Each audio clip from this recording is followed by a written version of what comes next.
Wheat growing in Kenya and Canada.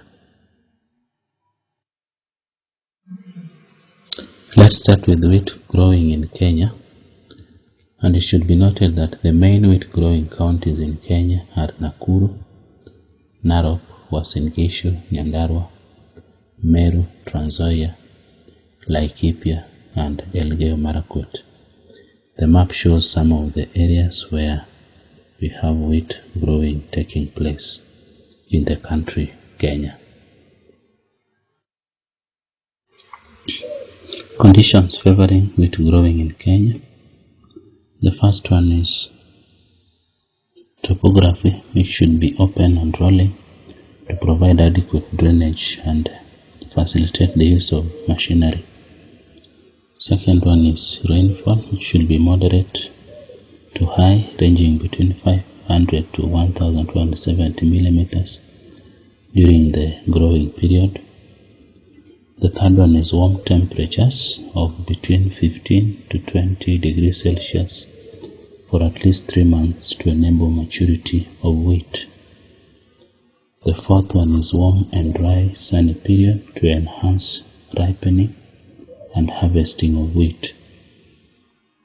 The fifth factor is deep, fertile and well-drained volcanic soils. Then lastly we have high altitude areas ranging between 1500 to 2900 meters above the sea level to reduce incidences of pests and diseases. So those are the conditions that favor wheat growing in Kenya. We have cultivation of wheat, and first the land is cleared and plowed using tractors.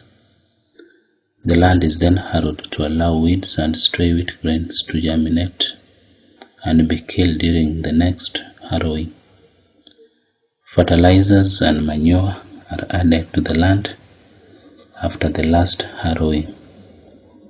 Wheat seeds are then sown using drills pulled by tractors or broadcasting in case of small-scale farmers.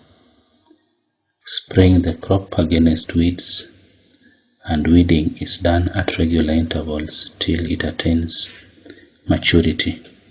So that is how wheat is cultivated in Kenya.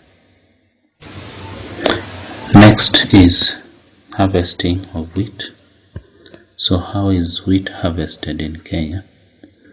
This is done manually by cutting the wheat heads using sharp knives or sickles, that is for small scale holdings, or by use of combine harvesters for large scale farmers. It should be noted that the combine harvesters reaps and threshes the wheat from the straw in a single operation that is done in the farms.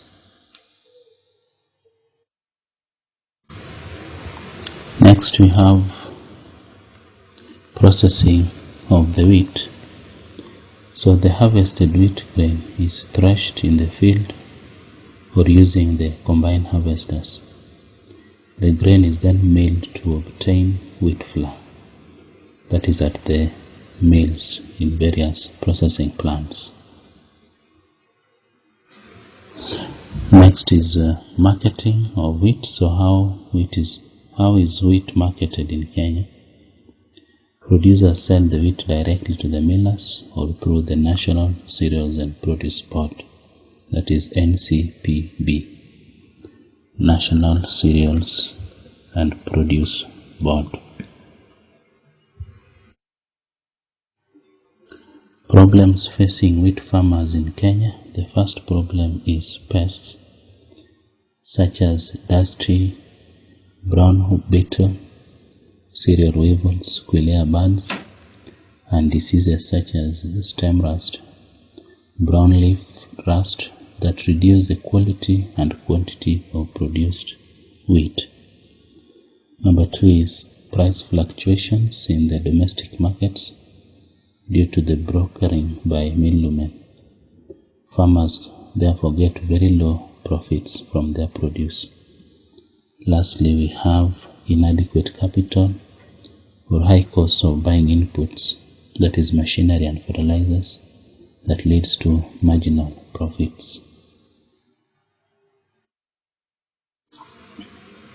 Importance of wheat farming. 1. Wheat farming has led to development of related industries like bakeries and confectionaries.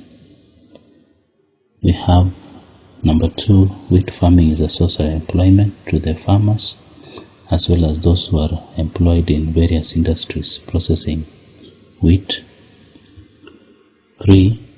Wheat farming has led to the improvement of infrastructure, thus making it easy to transport other items to various places. We have wheat growing in Canada, and it should be noted that Canada is the leading wheat producer and exporter in the world.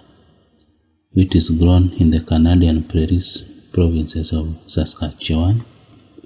We have Alberta and Manitoba.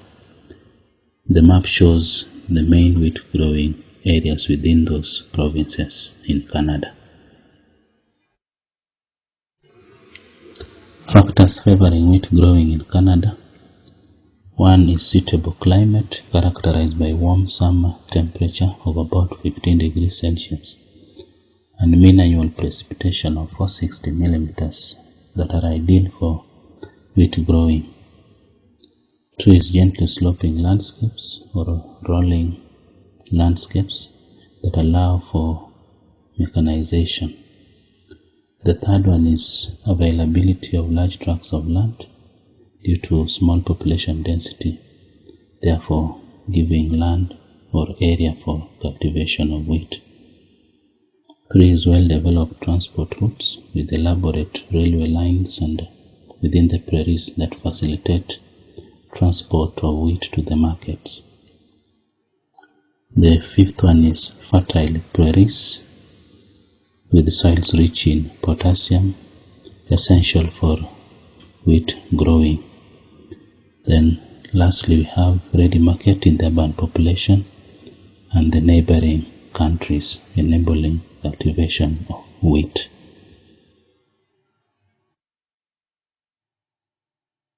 So how is wheat cultivated in Canada? Wheat is mainly grown on plantations or through large-scale farming. The entire process from land preparation to harvesting is heavily mechanized in Canada. So that is how cultivation is done. Next, we have marketing of wheat in Canada. It should be noted that wheat is majorly consumed in the Canadian urban centers and cities. The rest is exported through the Great Lakes and the St. Lawrence Seaway to Europe, Africa, and Far East. So that is how marketing of wheat is done.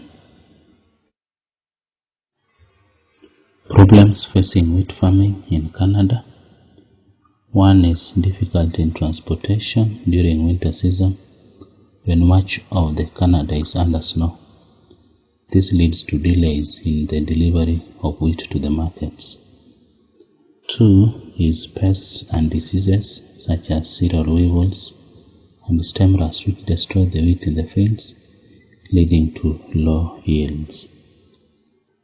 Number 3 is price fluctuations of wheat in the world market affecting farmers' income. This leads to difficulty in planning ahead. Lastly, we have adverse climatic conditions, e.g. excessive drought and hail that affects the production of wheat in Canada. Importance of wheat farming in Canada. 1 is foreign exchange earning through the exports that are made. 2 is it has led to industrialization through the development of wheat-related industries. And 3, wheat farming is a source of employment to the farmers and those who are employed in the processing plants or industries, and therefore it is a source of income, improving their livelihoods. So those are the importance of wheat farming in Canada. Comparison between wheat farming in Kenya and Canada. And first we have the similarities, where in both countries mechanization is done from sowing to harvesting. Again, in both countries wheat farming is done on large scale.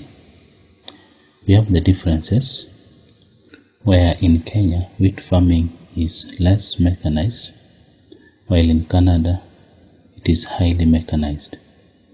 In Kenya, wheat farming is mainly for local consumption, while in Canada, wheat farming is done mainly for export. In Kenya, wheat farmers do mixed farming alongside wheat production, whereas in Canada, the farmers are specialized in wheat farming. So those are the differences as well as the similarities between wheat farming in Kenya and Canada.